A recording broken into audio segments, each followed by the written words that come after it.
17 रहेगा या 18 जो भी हो, देख लीजिएगा एक बार। लाभ हानि खाते का एक काल्पनिक प्रारूप लिखे। कुछ विद्यार्थियों को कहना है कि मैं इंग्लिश में लिख दूं सर, ये हिंदी में क्वेश्चन है। ऐसा कुछ नहीं होता है। इंग्लिश भी अकाउंट में आप बनाते हैं, इंग्लिश लैंग्वेज में आप अकाउंट बनाते हैं, उसकी थ्योरी को क्या लिखते हैं आप हिंदी में लिखते हैं।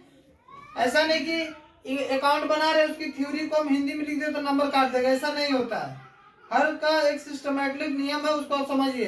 अकाउंट का अकाउंट आप इंग्लिश में लिखिए, बनाइए, लेकिन उसकी थ्योरी को आप हिंदी में भी लिख सकते हैं और इंग्लिश में भी लिख सकते हैं, दोनों चलेगा। ठीक है। उसी प्रकार ये आप कहिए सर ये तो ईटीपी है हिंदी में और आप इंग्लिश लिख दे, नहीं। यह क्वेश्चन को समझना और उसका जो रूप होता है आप इंग्लिश में लिख सकते हैं जब उसका प्रारूप पता हो तो।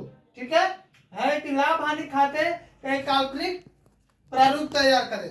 तो देखिए स्टूडेंट, इस साइड को यहाँ हम लिख सकते हैं पार्टिकुलर। ठीक है, इस बात को समझ लोगे काफी आसानी से समझ में आ जाएगा। अकाउंट के स्टूडेंट हो तो ये समझने में दिक्कत नहीं होना चाहिए, क्योंकि आप लोग को ये 11 से ही पढ़ते आ रहे हैं। आप लोग फाइनल अकाउंट एक चैप्टर पढ़ेंगे जिसमें डायरेक्ट और इनडायरेक्ट होता है, जिसमें इस साइड हमेशा विद्यार्थियों लाभ को लिखा जाता है और इस साइड हमेशा हानि, यानी इधर प्रॉफिट और इस साइड में डेबिट साइड में लॉस को लिखा जाता है। ठीक है, और वे सारे चीज वैसे खर्च होते हैं जिन्हें हम कल पर टाल सकते हैं, उसके चलते व्यापार बंद नहीं होता। कुछ उदाहरण दिया हूं, आप जिनको स्पेलिंग नहीं समझ आएगा मेरी वॉइस को सुन के आप लिख लीजिएगा। देखिए सैलरी कल भी देंगे, व्यापार नहीं बंद होगा, लेकिन ये मेरे लिए क्या, हम किसी स्टाफ को पेमेंट कर रहे हैं, सैलरी तो मेरे लिए खर्च है। इनडायरेक्ट एक्सपेंस, कुछ छोटे मोटे इनडायरेक्ट खर्च हो गए तो वो भी बिजनेस के लिए एक तरह से हानि है। बैड डेट्स, कोई पैसा उधार सामान ले दिया और पैसा नहीं दिया, 2-4-500 हजार जो भी डूब गया, तो व्यापार के लिए क्या हानि है। सेल एक्सपेंस, सेल करने के समय हमें कुछ कमीशन या कुछ खर्च पड़ते हो भी हमारे लिए हानि है। एक्सपोर्ट ड्यूटी भी हमारे लिए हानि है।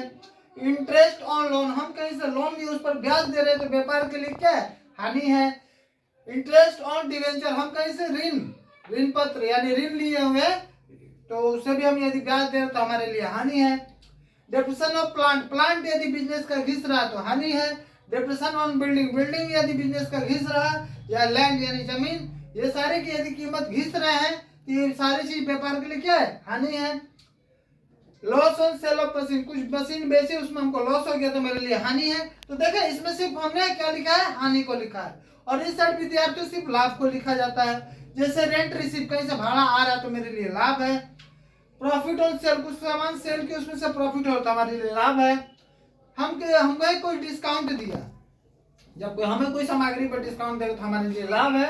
इंटरेस्ट रिसीव, कहीं से ब्याज आ रहा है हमारे लिए तो क्या होगा, लाभ होगा।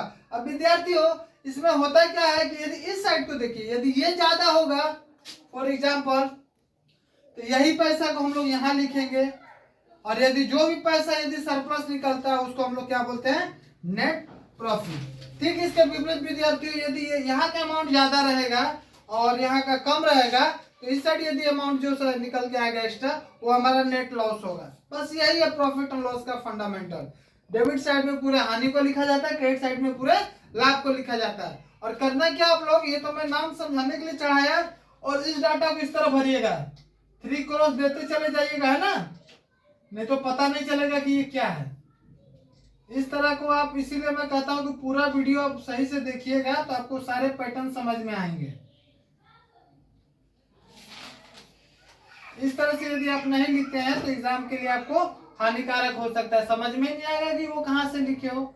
और मैं अमाउंट तो लिख नहीं सकता है क्योंकि इसमें प्रारूप बोला है, प्रारूप यानी उसका एक प्रतिरूप छाया बता के देना है, तो बस ये लिख दीजिएगा, इस तरह का पैटर्न तैयार कर दीजिएगा, सरलता से तैयारी हो गया। ये भी एक आप 7-8 नंबर का मिल जाएगा आपको एग्जाम में, सरलता से तैयारी कीजिए।